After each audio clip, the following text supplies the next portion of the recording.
Junto ao poço estava eu, quando um homem judeu viu a sede que havia em mim.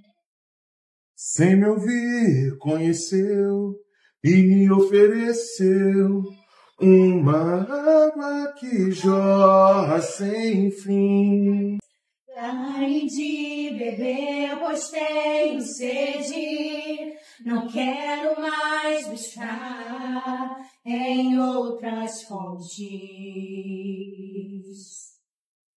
Não precisarei aqui voltar pra minha sede saciar. Uma vez que eu já